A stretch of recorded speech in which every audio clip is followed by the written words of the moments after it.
नमस्कार दोस्तों, तो टेक हेमंत में आपका स्वागत है। टेक्नोलॉजी से लैस आज की इस दुनिया में हम बहुत सारे गैजेट्स का यूज़ करते हैं, जिनमें से सबसे ज़्यादा हम मोबाइल और कंप्यूटर का यूज़ करते हैं और इन दोनों को ही हम इनके फीचर को देखते हुए खरीदते हैं। इनकी खासियत को ध्यान में रखते हुए ही खरीदते हैं। इनकी खासियत में से एक खासियत होती है इसका प्रोसेसर, जो मोबाइल में भी लगा होता है और कंप्यूटर में भी लगा होता है।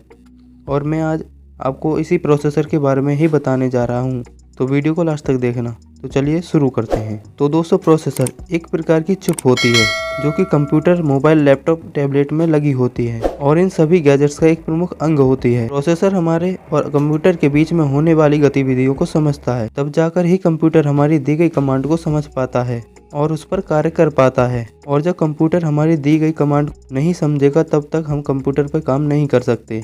उदाहरण के लिए आप इसको कुछ इस तरह से समझिए, जैसे कि दो बंदे खड़े हैं, एक को हिंदी आती हो और दूसरे को जापानी। ऐसे में वो तभी बातचीत कर सकते हैं जब दोनों किसी एक भाषा को समझते हों, वरना वो समझ नहीं पाएंगे कि सामने वाला क्या बोल रहा है। तो इस तरह से दोनों बंदों के बीच में बातचीत करने का जो जरिया बनती है वो बनती है इंग्लिश भाषा, जिससे वे दोनों एक दूसरे की भाषा को समझ पाते हैं। तो जिस तरह से इंग्लिश उन दोनों को समझने का माध्यम बनी, उसी प्रकार से हमारे और कंप्यूटर के बीच का माध्यम है प्रोसेसर। और कंप्यूटर सॉफ्टवेयर की मदद से वही कार्य करता है जो हम उसको कीबोर्ड या माउस की मदद से निर्देश देते हैं। इसलिए प्रोसेसर को CPU कहा जाता है, सेंट्रल प्रोसेसिंग यूनिट, और इसको कंप्यूटर या मोबाइल का दिमाग भी माना जाता है।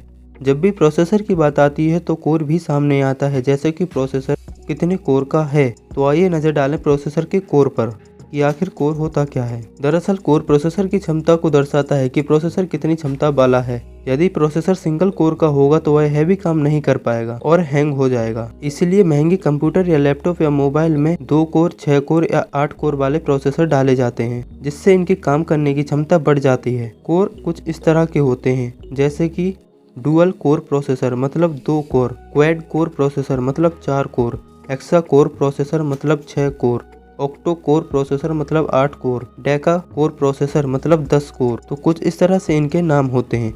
और प्रोसेसर का जो मात्रक होता है वो होता है गीगाहर्ट्ज, यानी कि जिस तरह के पानी को लीटर में नापा जाता है, दूरी को मीटर में नापा जाता है, चीनी को किलोग्राम में नापा जाता है और बिजली को वॉट में नापा जाता है, उसी प्रकार से प्रोसेसर को गीगाहर्ट्ज में नापा जाता है। तो जितने ज्यादा कोर का प्रोसेसर रहेगा, उसकी क्षमता भी उतनी ही ज्यादा गीगाहर्ट्ज रहेगी और वह उतना अच्छा काम करेगा। यही वजह है कि लोग अच्छा प्रोसेसर वाला लैपटॉप, कंप्यूटर या मोबाइल खरीदते हैं। वैसे तो प्रोसेसर बहुत सारी कंपनियां बताती हैं, लेकिन मैं आपको कुछ कंपनियों के नाम देता हूं जो कि काफी अच्छे प्रोसेसर बनाती हैं, जैसे कि Intel, AMD, Qualcomm, NVIDIA, IBM, Samsung, Motorola, Hewlett, Packard यानी कि HP। इनमें से जो कि कंप्यूटर, लैपटॉप में इंटेल और AMD की सबसे ज्यादा डिमांड होती है और क्वालकॉम की फोन में, क्योंकि ये कंपनी अपने प्रोसेसर को निरंतर ही बेहतर करने में लगी रहती है और ये हर बार जब भी कुछ नया लाते हो एक अपडेट के साथ ही बाजार में आते हैं।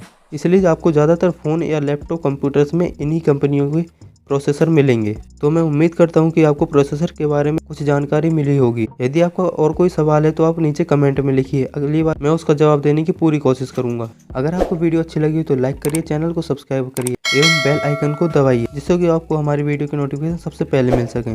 धन्यवाद।